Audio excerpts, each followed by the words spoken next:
Hello, folks.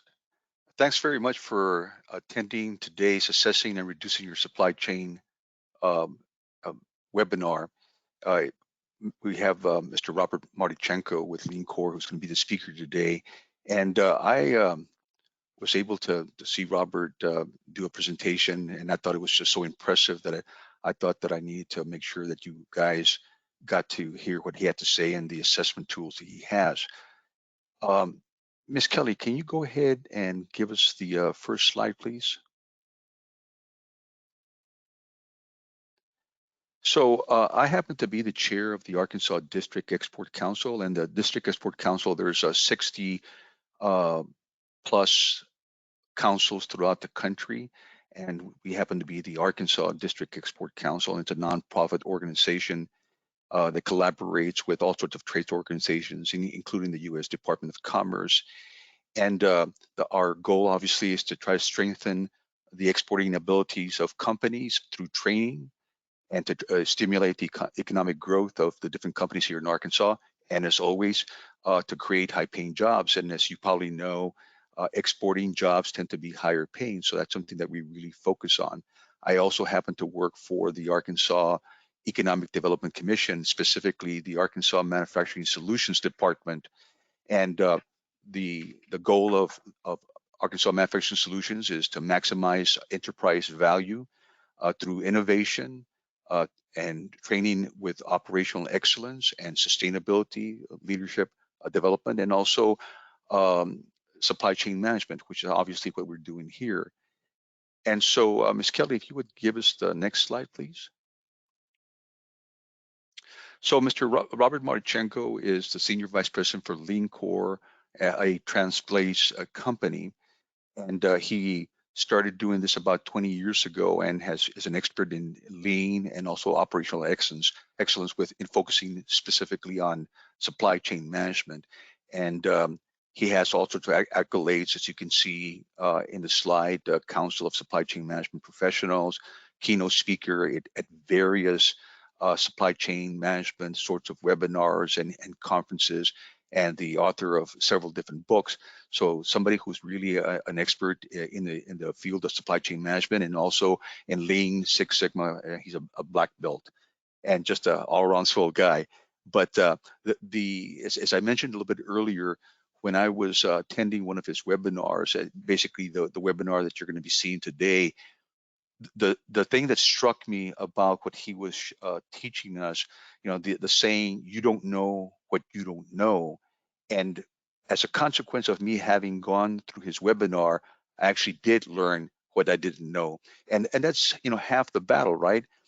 Making sure that you do understand the different considerations, the different questions, the different categories, different actions, and points of execution that you need to look at to make sure that your supply chain is as solid as possible.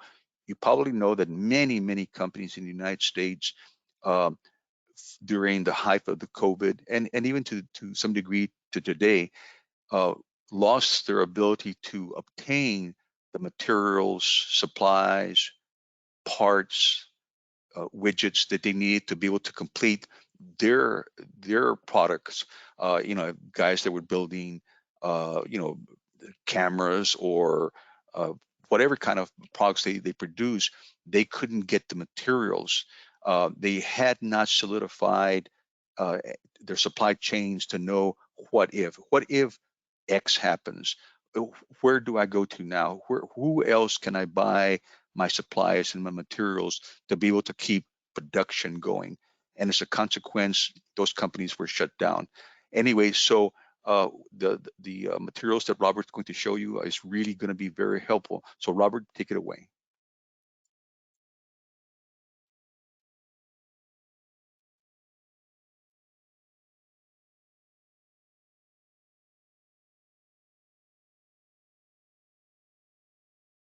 Okay, great, Rudy. Okay, we're doing good.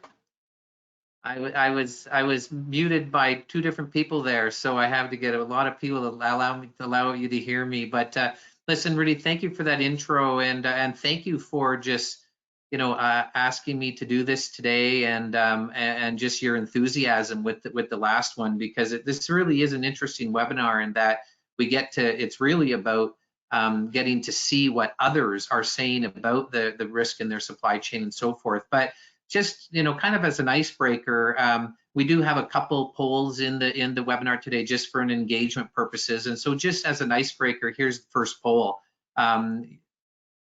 Regarding the events that have occurred since COVID, I feel blank about my company's future.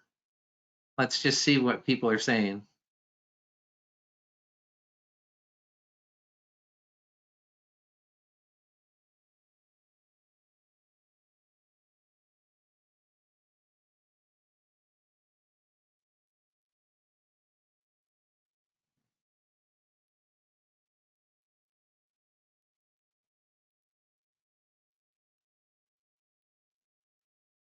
Okay.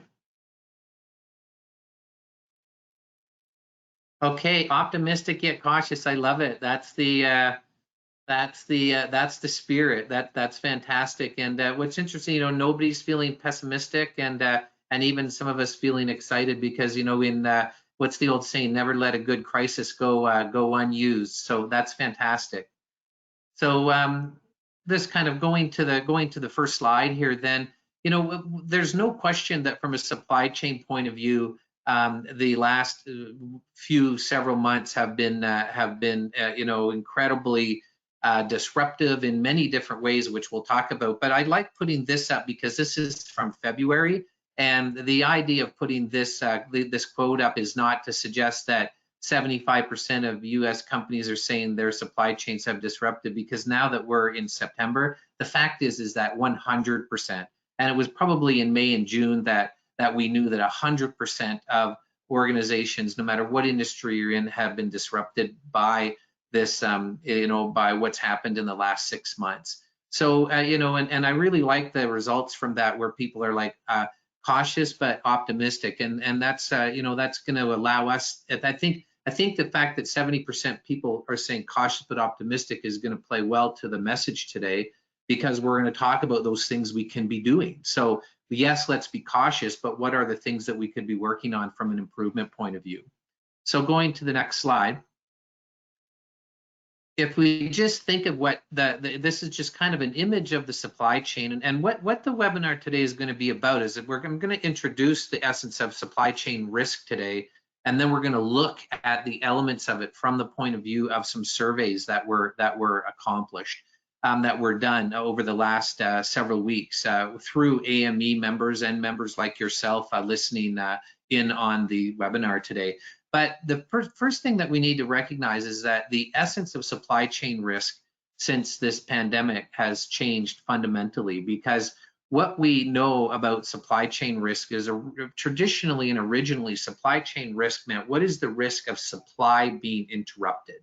It was the risk of suppliers going down, or transportation providers not being able to get materials that we need. So essentially, it was truly supply chain risk, in that what was the risk of the supply being interrupted. And that was the work that we did in supply chain risk assessment, was to understand that. But what we've learned now through this COVID crisis is that as something fundamentally different as an element of supply chain risk, and that is, what is the risk of the supply chain operating when something happens in demand that is fundamentally different than anything that we would have ever planned for or expected? So in other words, what if demand goes down to zero, which is the case that we saw with airlines and hotels and hospitality and restaurants, where all of a sudden demand was at a very stable average demand, and it literally went to zero.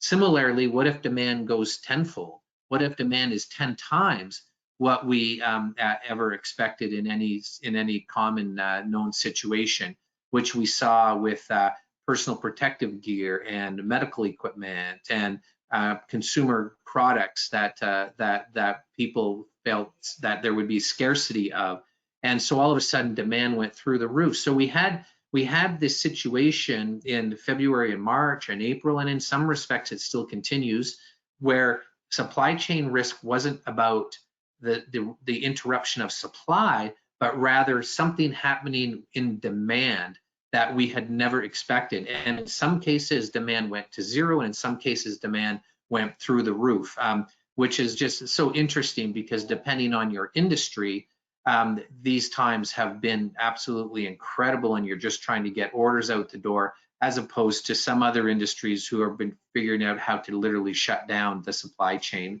So what this has taught us that the real elements of supply chain risk are about visibility, capability, and resilience, where visibility is what is our ability to see what is happening, and capability is what is our ability to react to what is happening when we can see that something very new and unplanned is in fact happening. And then resilience is what is our ability to work through that reaction. So now supply chain risk, the conversation is about what is our ability to see some special cause event and that's going to happen. And then if we can see it, what is our ability to react to it? And if we can react to it, what is our ability to see through that reaction for the long term? And you can see in this image, it shows that these things are then connected to visibility and capability and resilience in the end-to-end supply chain. And that takes us to all the operations in the supply chain. It also takes us to the purpose of the supply chain, people in the supply chain, process and technologies we're using, and partners that we have inside the supply chain, because every single organization has hundreds and thousands of partners that are working with them as third parties and collaborators to make their supply chain work. So this is the image of the supply chain, but the big part of this is that risk now takes a different definition. It is not necessarily just the risk of supply being interrupted, but rather the risk of something happening at the demand level that will completely and fundamentally disrupt the supply chain. So with these three things in mind, let's go to the next slide.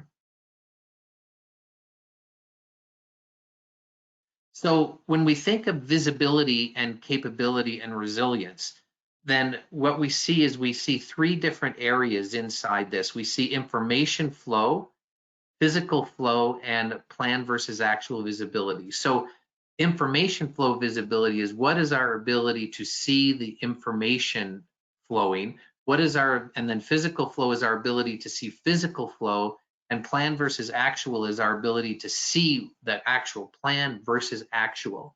And in capability, we have operational planning. What is our ability to plan when something new is happening? Operational alignment. What is our ability to align around this new plan because of this unknown event that's happening? And then operational execution is our ability to actually execute. So what is our ability to plan, our ability to align around the new plan, and then our ability to actually execute the new plan? And then resilience is around control. What is our ability to control and see this whole new plan that we're now executing? And what is our ability to get feedback from one part of the supply chain to other parts of the supply chain as we're working through this new world? And then last, what is our ability to adapt to this new world for the long term?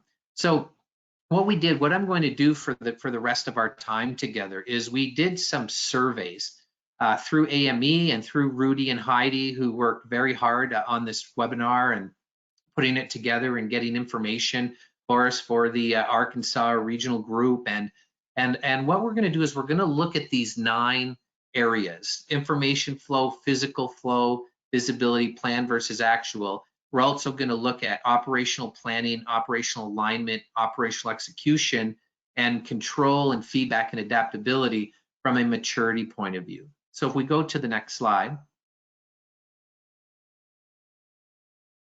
you'll see that what we have developed, and it's much too big for a PowerPoint slide, so I apologize, but if you're interested in it, we can get this to you. You can just work through Rudy and Heidi and we can get it to you.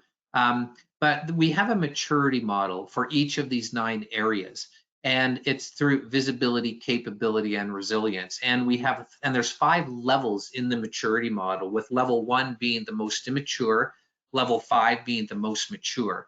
And what we did was using SurveyMonkey, we went out and went to organizations, and these organizations went through the maturity model, and we've aggregated the results for you. So we're going to show you the results of where organizations are relative to this maturity model. So if we go to the next slide.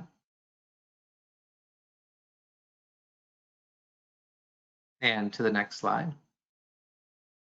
So we have 67 respondent organizations and 17 industries. And this is, to me, just really, really great. And if you see this, we have lots of different roles, from vice presidents and managers and specialists and C-level executives. 23% of the respondents are C-level and executive, which is just fantastic. And associates and student and educators and consultants. So a really great cross-section of people. Size of organizations, we've got a great representation of some diversity there. And the industry of organizations, you can see we have some fantastic diversity there, from consumer goods, through to professional services, to educators, to aerospace and defense, transportation. So it was really encouraging to see so many people participate in this. So what I'm going to do now is just show you some of the results of the SurveyMonkey, of the respondents from these 67 organizations. So first thing is top 3. So top supply chain challenges, and these are things in their top 3. So 48% are saying in their top 3 that cost containment is something that needs to be taken, that is something that is going to have to be a focus.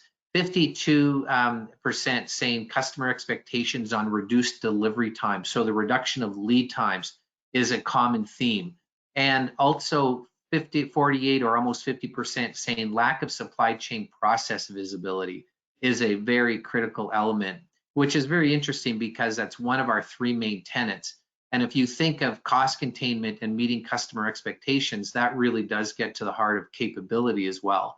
So you can see that cost, delivery, and visibility are the 3 big things that are on people's minds.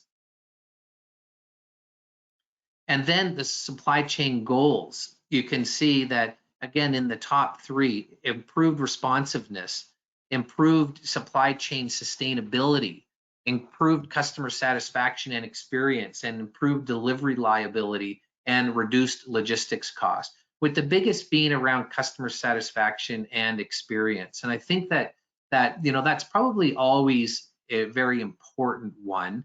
But I think because of the disruption that's going on now, getting back to gaining customers' trust is a big thing for organizations.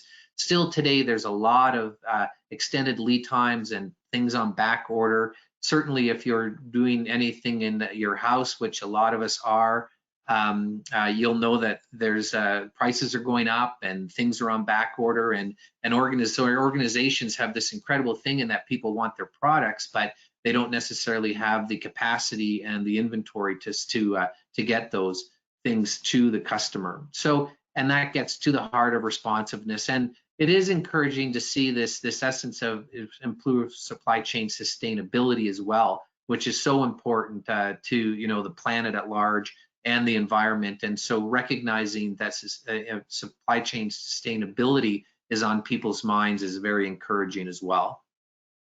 Going to the next slide. So the question was, my supply chain will, this was relative to post-pandemic and so forth, operate as it has pre-pandemic, undergo some level of change, and undergo a significant reshoring or nearshoring initiative. This is very, very interesting. So 75% of respondents are saying because of what they've learned and how their supply chain responded during COVID, they will be making some changes. In some cases, some level of change, in 26%, some significant level of change. So this is really, I think for supply chain people, this is very, very interesting and means that a lot of us have a lot of work to do. So going to the next slide. So we're going to go into the 9 areas and we're going to see where people are. And I think for those of you that find this stuff interesting, I think you're going to find it very interesting. And I happen to be one of those people, and I know there's a lot more of us out there as well. So let's dig into this and see what the results are from the. So the first one was information flow. Do we have the ability to sense, see changing operational dynamics and share this information across the end-to-end supply chain? So in other words, do our information systems allow us to see and sense that there's some changing operational dynamics? Remember, the conversation was around demand. Is demand going through the roof? Is demand heading to zero? Can we see this? And 41% of respondents said they're at a level 3, and this is out of a possible level 5. And where level 3 is, some segments of the supply chain have established flows of information, but there's not a uniform, coordinated effort to flow information across the end-to-end supply chain. So in other words, yes, what most people are saying is, yeah, we kind of have information flows, but we are not flowing end-to-end. We're not flowing information with our suppliers, with our customers, with our distributors and wholesalers. So we're still inside our own walls, if you will. Only 7% said they're at a level 5, which is that there's critical information flowing across the extended value stream in real time, that all stakeholders are engaged daily, which drives coordination, prioritization, and ongoing continuous improvement. So you can see that we have a lot of opportunity here from an information flow visibility point of view. And if you even look at the other results, only 9% at level 4. So really, the majority, 85%, are between level 1 and level 5, or level 1 and level 3. And so what this means is that there's an incredible amount of work that we can be doing within information flow inside the supply chain. Going to the next step, which is the physical flow, where the question is, do we have the ability to sense and see the location and flow of inventory across the end-to-end supply chain? And here, 37, which is the largest group, saying that they're only at a level 2, which is basic types of recent inventory flow data exists, but it only facilitates limited tactical operating improvements. The organization recognizes the need and value of flowing inventory across the end-to-end supply chain, but no meaningful work has begun. Only 9% at a level 5, which is that real-time inventory flow data is available to end-to-end supply chain stakeholders and is recognized as a fundamental tool to systemically drive process improvement. So in other words, only 9% are saying we really know where all of our inventory is, and we know exactly where it is, and we know exactly if we can use it or not. And so what we see here is the largest group in level 2. So once again, there's an incredible amount of opportunity for us. So back to that first poll, cautious but optimistic. Well, the optimism should come from that we have a ton of opportunity to understand where our inventory is, and so we can plan and execute to that inventory better. And so you can see at 20%, which is a decent number at level 4 too. So that's exciting that a lot of respondents do feel that they have a good handle on where their inventory is. But still lots of opportunity if we're only at level 2 with the largest part of the group. And then this idea of plan versus actual. So this is, do we have the ability to visualize the gap between plan versus actual for all critical supply chain processes? So what this means is that, do we have a plan for the day? And as we execute the plan, can we in fact see plan versus actual? And here 31%, or the biggest group, is saying they're at level 3, which is some critical supply chain processes have begun manually tracking plan versus actual performance, but visualizations are very basic. And 13% are at level 5, which is the goal, which is real-time plan versus actual performance data and visualizations are available to all stakeholders in the end-to-end supply chain. Visualizations illustrate mean performance results, gaps, and variations. So that is a high bar. And the fact that we have 13% of organizations that are there, that's just fantastic for them. That means they've done an incredible amount of work. You know, what's really interesting about this one, though, is that the other groups, the next groups, the biggest group is 22% at a level 1, which really means that that plan versus actual isn't even a conversation. So this idea of having a plan for the day, doing your work, and then knowing plan versus actual isn't even on their radar. And really, plan versus actual, which is PDCA, plan, do, check, act, is really at the heart of operational excellence and lean thinking. So what we're saying here is between level 1 and level 2 and level 3, we have almost 60, I can't do the numbers right in my head, but let's call it 60% of organizations are really saying we're very immature in our work relative to plan versus actual. And that just means there's a huge opportunity, because PDCA is really what continuous improvement is all about. And so really what this means is that if we do this work, we will drive rapid improvement inside our processes. So this takes us to section 2, which is capability, now that we're done the visibility. And so let's go to the first part of capability. And this is operational planning. So do we have the capability to quickly operate an operational plan to meet the new conditions? So in other words, when COVID hit and demand went to zero if we were in the airline industry, or demand went through the roof if we were in consumer products industry, did we have the ability to do anything about that? Could we actually crank up the supply chain, or could we actually stop the supply chain if need be?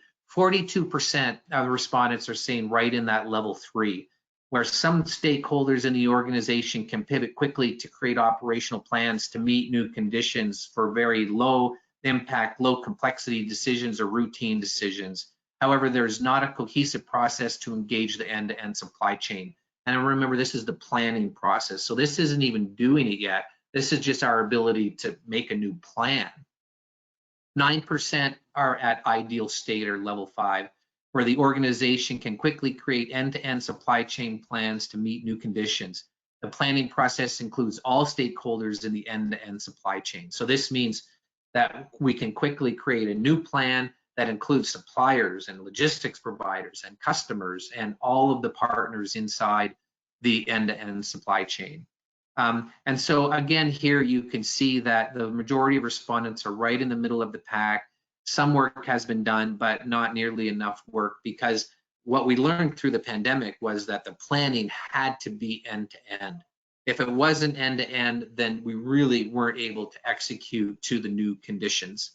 So lots of great opportunity there as well, with only 9% being at level 5. Going to the next slide. This is operational alignment. So once we have the new plan, do we have the capability to quickly align all supply chain stakeholders on the new plan? So it's one thing to say, okay, this is what we now have to do, but can we get everybody aligned on this new plan, recognizing in many cases suppliers are overseas and factories are all over the world, and transportation providers aren't, may not have capacity to just all of a sudden react, and so forth. So once again, really seeing that level 3, 42%, which is the biggest group. Same there at level 3, which is some stakeholders align quickly on new plans, while others are slow to align. There's not a cohesive process to ensure alignment. 11%, which is actually, encouraging at level 5, which is the ideal state. The organization has well-established processes to ensure universal understanding and alignment with new operating plans. The process includes all stakeholders in the end-to-end supply chain to maintain alignment. That is the goal from an operational alignment point of view, is for us to take a new plan and very quickly have all the stakeholders in the supply chain aligned on what this new plan is, which is going to be about fill rates and what we're ordering and how much is being made and when it's going to be transported, and all of the things that we were challenged with during COVID. What's encouraging here is that we have 15% in level 4, so that's really great. That means a lot of organizations have in fact been doing work around this rapid alignment of new plans. And then going to the next slide. Oh, and then operational execution. So do we have the capability to actually execute the new plan across the end-to-end supply chain for improvement methods? So our ability to plan, our ability to align around the plan, and then our ability to actually execute. That's the 1, 2, 3 punch relative to capability. What's our capability to plan because of the new condition? What's our ability to align around this plan? And then what's our ability to execute? And once again, really seeing a theme in this level 3, 40% saying that we're in a level 3, which is improvement methods are being piloted by some stakeholders in the supply chain. While their business units are improving speed and efficiency, substantial bottlenecks remain in execution workflows in the end-to-end supply chain. So really what this says is that we still really haven't embraced true lean end-to-end thinking yet, and we need to do that. And I think a lot of organizations have learned that. 11% at level 5 are the ideal state, which is that all stakeholders have been practicing improvement methods for years. Continuous improvement practices are so deeply ingrained in the organization that it is part of everyone's daily work habit. Rapid and professional execution occurs seamlessly and with little engagement from senior leaders. So what this means is that 11% are saying that we really do have continuous improvement in our DNA, that it is part of our organization and it is how we do our work. That's really encouraging. What's a little discouraging on this part, though, is that only 9% at level 4. So a majority, 80% of organizations are really saying they're only at level 1, 2, or 3 relative to the ability to execute and improve upon new plans when something disruptive happens in the supply chain. So once again, we can think that that's a bad thing, or we can think that, wow, what an incredible number of opportunities we have to improve as we go forward into 2021. I know there's still a little bit of 2020 left, but I think we all just want to forget that and let's just start talking about 2021. So with that, we'll go to the third section. But before I go into resilience, I just want to talk about continuous improvement a little bit. And at LeanCor, we talk about relentless continuous improvement. And this is just our ability to mature in our improvement capabilities. And we call these RCI 1, RCI 2, and RCI 3, where ICR 1 is just tactical firefighting, daily, hour-to-hour work, where we're getting it done, and things happen, and we're trying to get orders out the door, and we're making improvements hour to hour. So an example would be a truck doesn't show up. Okay, well, we get on that and we find out where is the truck and how can we get the truck. The problem is that that's not going to improve the system. So we need to go to relentless continuous improvement level 2, which is this is proactive tactical improvements generated from improved visibility and process discipline. So if you think of that truck not showing up, RCI 1 is just figure out how to get the truck to where it needs to be. RCI 2 is, okay, now that we know that a truck didn't show up, what can we learn from that? How do we get engaged with the trucking company, with our transportation department, and how do we start to make improvements so in the future this event won't happen? And then when we start doing that, that's going to take us to RCI 3, Relentless Continuous Improvement Level 3, which is really about fixing the system. So as we do RCI 2, we'll start working with the trucking company, we'll start working with our own transportation providers, and then we're going to realize that the system needs improvement, that expectations probably weren't set with the trucking company to begin with, that our transportation department doesn't have the right control tower activities in order to know that the truck wasn't going to show up, that end-to-end thinking wasn't included in how we designed the processes. And so this is the maturing that we have to take inside our relentless continuous improvement processes.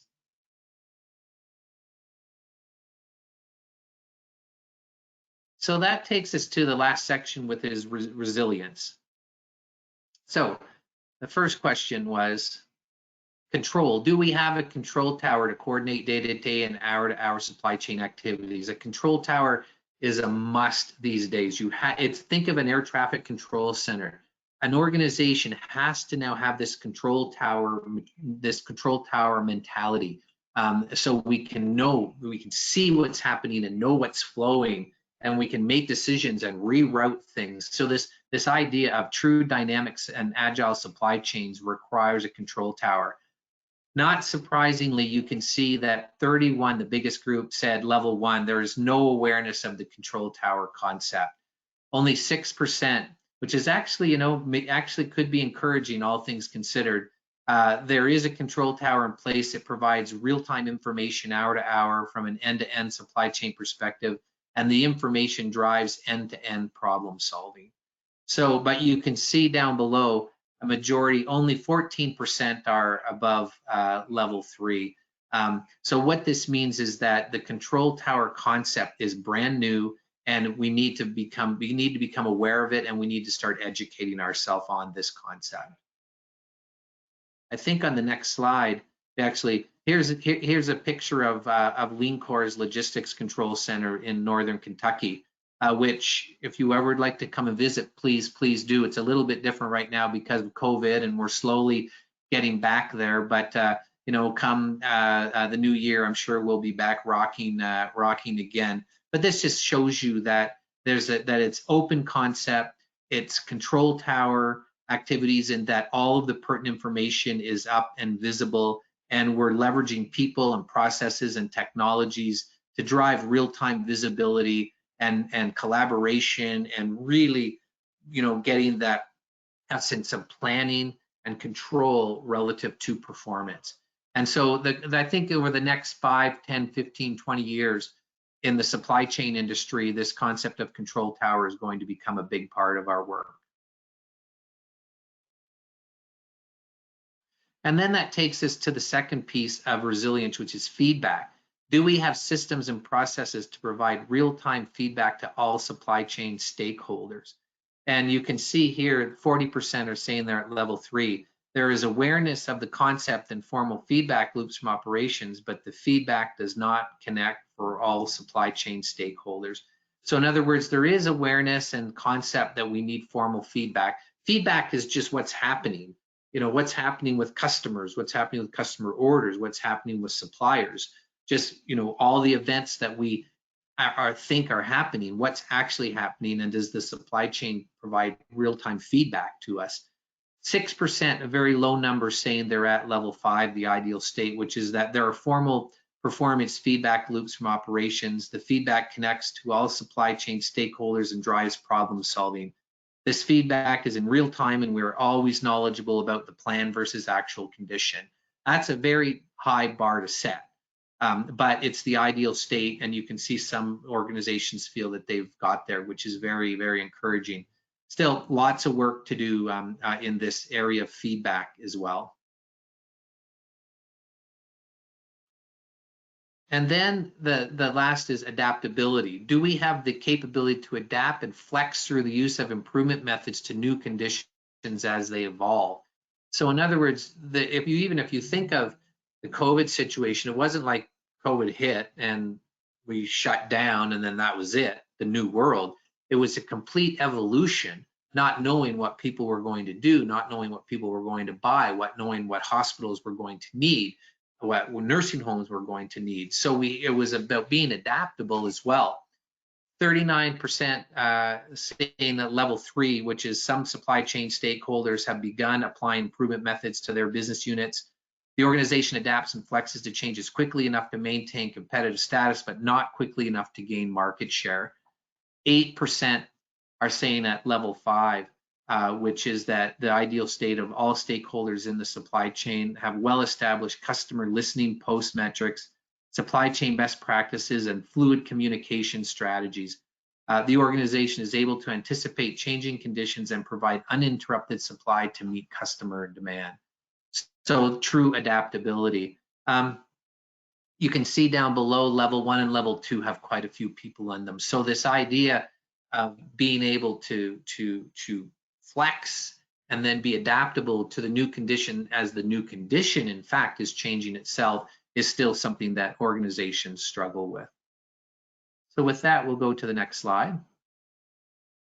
And which takes us to kind of the end of the results of the survey, right? So the idea of the supply chain risk is that risk is not just about an interruption in supply, but rather it's also about when something happens in demand, which is what happened during COVID. It wasn't so much that all of a sudden suppliers couldn't supply, it was that things were happening in demand that were fundamentally unplanned and never we could have never anticipated, although some say we should have, but we certainly feel like we could have not anticipated those things.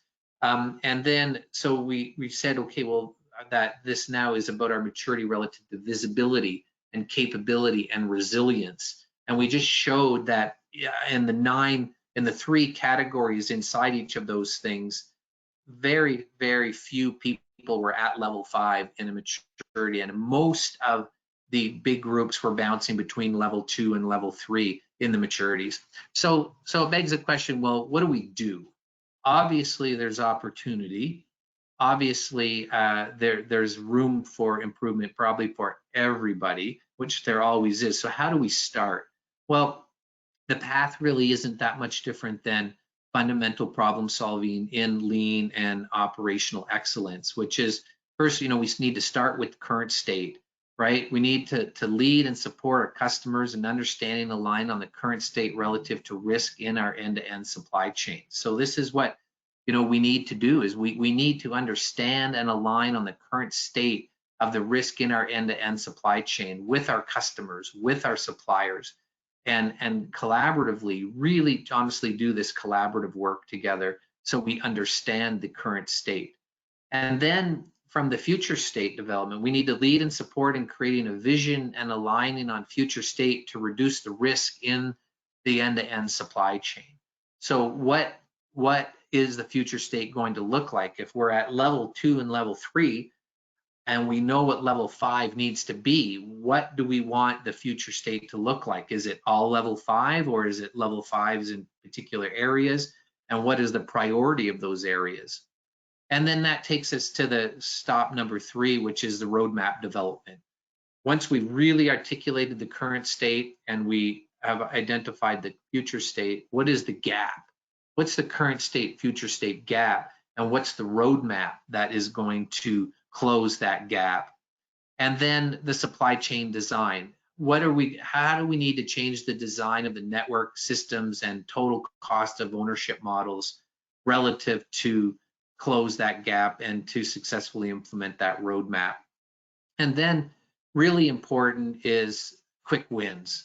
If you do the current state work and the future state work and the roadmap work and the supply chain design work, you're going to uncover quick wins, which will really help you right away, and that will senior leadership will love that, and it will pay for your efforts of doing the work, and I guarantee you, because from experience, quick wins will always be identified. And then the last stop, which is results and reduced risk. So eventually, as we implement the roadmap, close the gap between current state and future state, we in fact do reduce the risks and realize compelling and measurable improvements relative to end-to-end risk assessment. Oh, so I know, look, there's a lot there, and it goes fast. We go to the next slide. Here's do our poll. Completed this statement based on the information presented, I believe.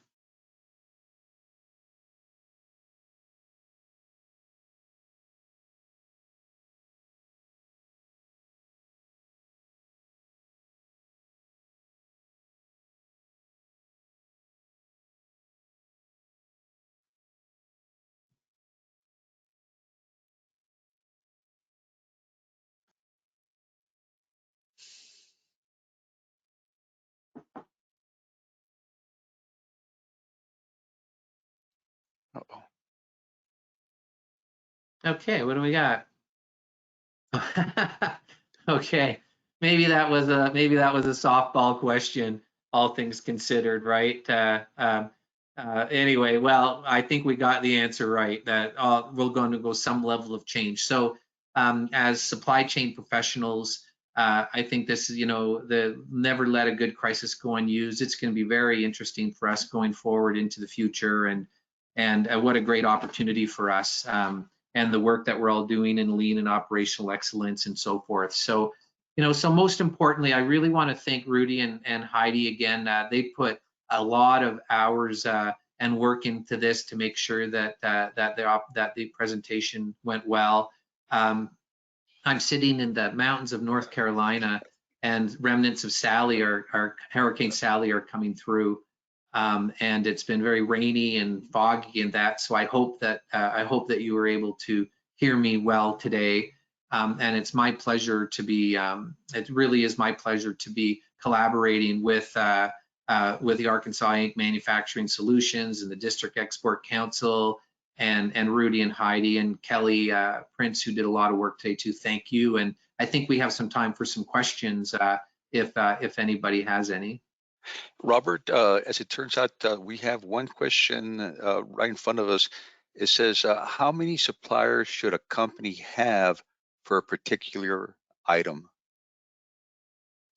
So the first question, if it was just how many suppliers should a company have, then that obviously it depends on so many different things, as we know. But if what we're talking about for a particular item, then this gets into the essence of single sourcing and versus dual sourcing.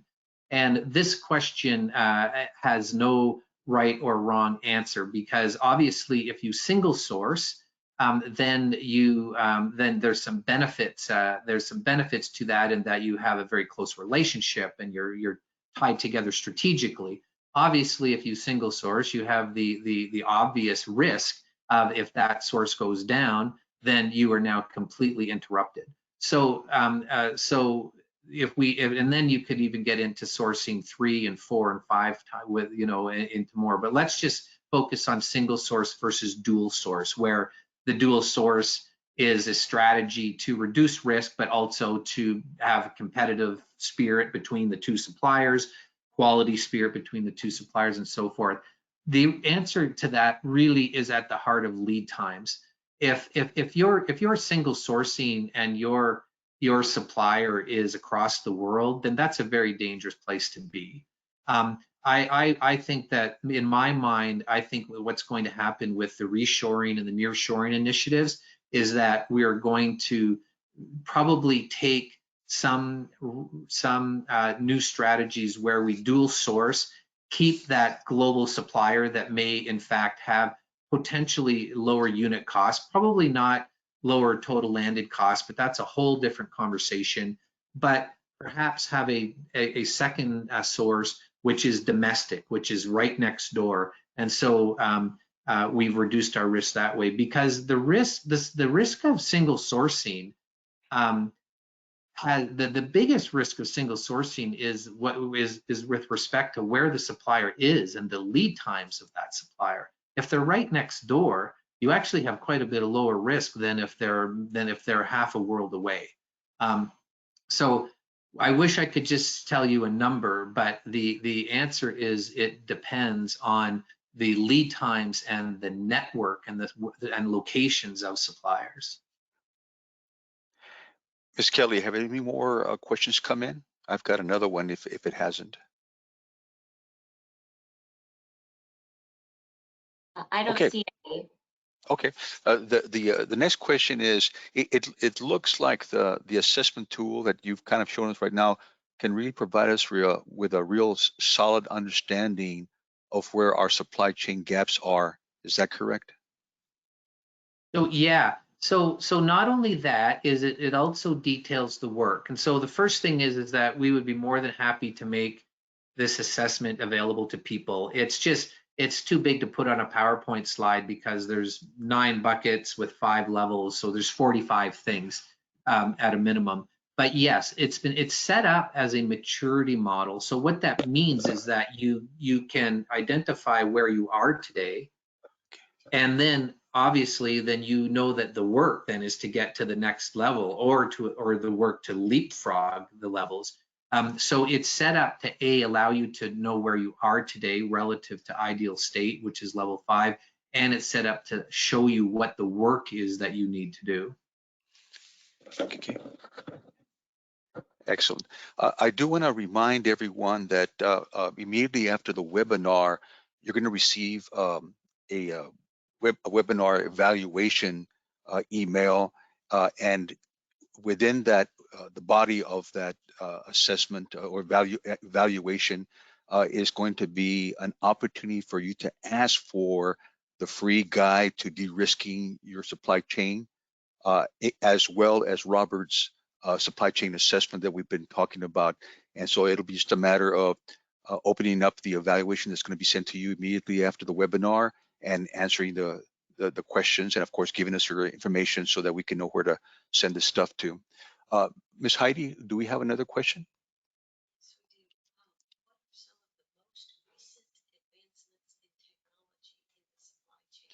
Okay, so the question is, what are some of the most recent advancements in supply chain technology? So there's a lot of work that is a fantastic question, and one I'm particularly very interested in. So there's a lot of work that's being done in and around, artificial intelligence and machine learning.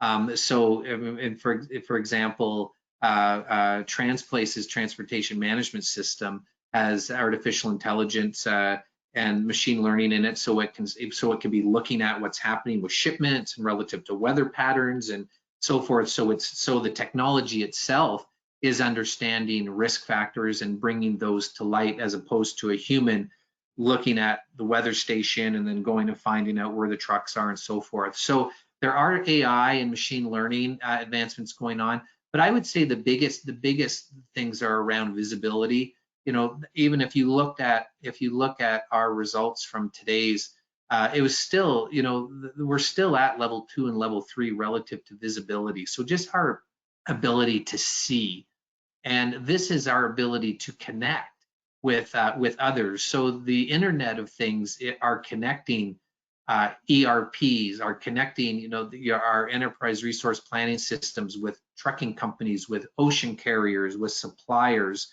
And I think that to me the real advancements in the last 5 years anyway have been around visibility.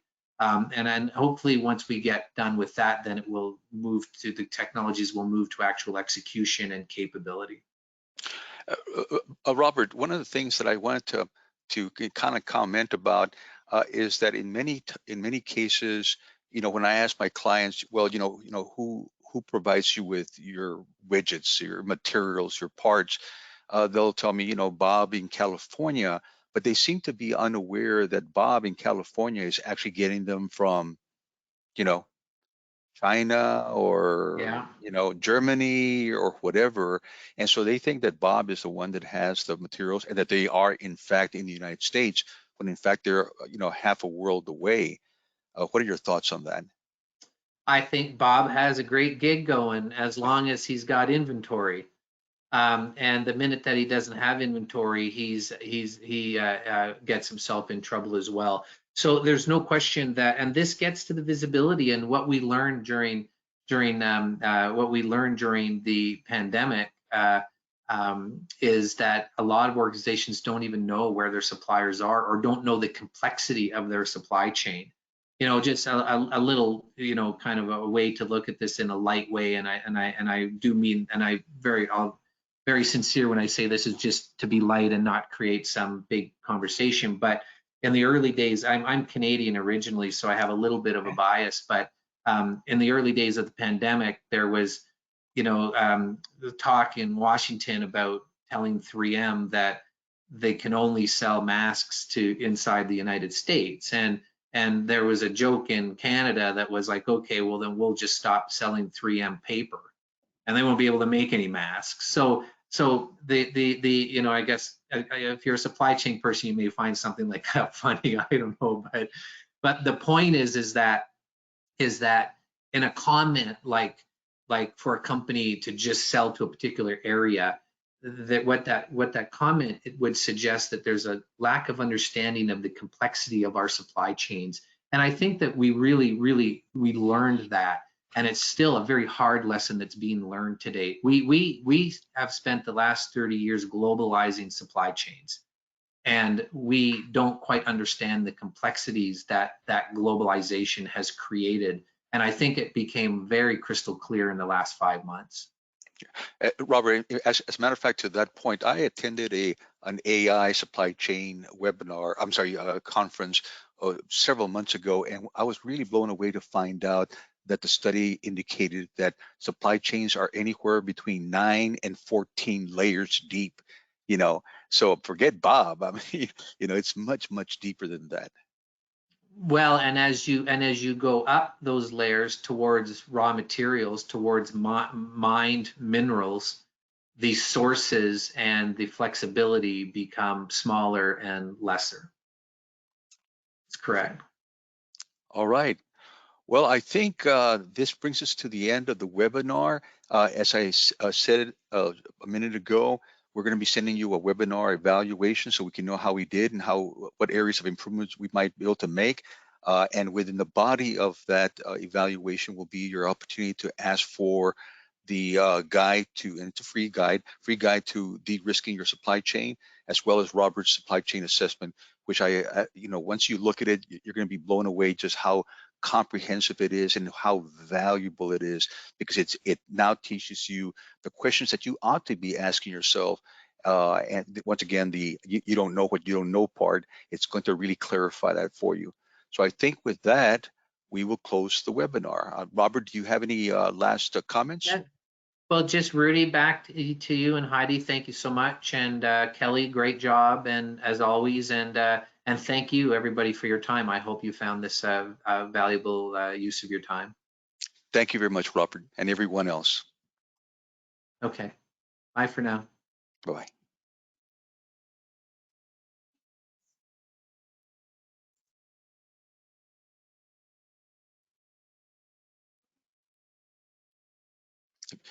Can you